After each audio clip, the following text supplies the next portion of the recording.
Black Widow or Natasha Romanoff. Black Widow or Natasha റോമനോഫിൻ്റെ story നമ്മൾ എന്താണ് highlight ചെയ്ത് കാണിക്കുന്നതെന്ന് വെച്ചാൽ, എല്ലാ സൂപ്പർ ഹീറോസിനും സൂപ്പർ പവേഴ്സിൻ്റെ ആവശ്യമില്ല guys, just need some courage, strength and love. എനിക്ക് തോന്നുന്നു MCUവിലെ തന്നെ വലിയൊരു ഫാൻ പവർ അല്ലെങ്കിൽ സ്റ്റാർഡം ഉള്ളൊരു ക്യാരക്ടർ തന്നെയാണ് ബ്ലാക്ക് വിഡോ. മറ്റ് മെയിൽ ഹീറോസിനെ തന്നെ കമ്പയർ ചെയ്യുമ്പോഴത്തേന് അവരെക്കാളും കൂടുതൽ ഫാൻ പവർ അല്ലെങ്കിൽ സ്റ്റാർഡം ഉള്ളൊരു ക്യാരക്ടർ തന്നെയാണ് guys Natasha Romanoff. Because she deserves this. ഏറെക്കുറെ അവഞ്ചേഴ്സിനെ തന്നെ, ആ ഒരു വലിയ ടീമിനെ തന്നെ ഏറെക്കുറെ കാലത്തേക്കിന് തന്നെ ആ ഒരു ഒരുമിച്ച് ചേർത്ത് നിർത്താൻ ഏറ്റവും കൂടുതൽ എഫേർട്ട് ഇട്ട ഒരു ക്യാരക്ടർ തന്നെയായിരുന്നു ബ്ലാക്ക് വിഡോ. ഹൾക്കാണെങ്കിലും ശരി, ബ്ലാക്ക് വിഡോയാണെങ്കിലും ശരി, ഇവർക്കിടയിലും ഒരു കെമിസ്ട്രി വർക്ക് ആവുന്നുണ്ടായിരുന്നു. പക്ഷെ അതിനൊരു പ്രോപ്പർ എൻഡിങ് കൊടുക്കാൻ മാർവലിന് സാധിച്ചിട്ടില്ല എന്നാണ് എനിക്ക് പേഴ്സണലി തോന്നിയിട്ടുണ്ടായിരുന്നത്.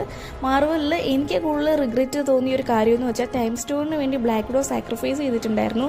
പക്ഷേ ബ്ലാക്ക് വിഡോയ്ക്ക് വേണ്ടി ഒരു പ്രോപ്പർ ഗുഡ് ബൈയോ ഫ്യൂണറലോ ഒരു പ്രോപ്പർ ഗുഡ് ബൈ കൊടുക്കാൻ വേണ്ടിയിട്ട് മാർവലിന് സാധിച്ചില്ല എന്ന് എനിക്ക് തോന്നിയിട്ടുണ്ടായിരുന്നു ഗൈസ്.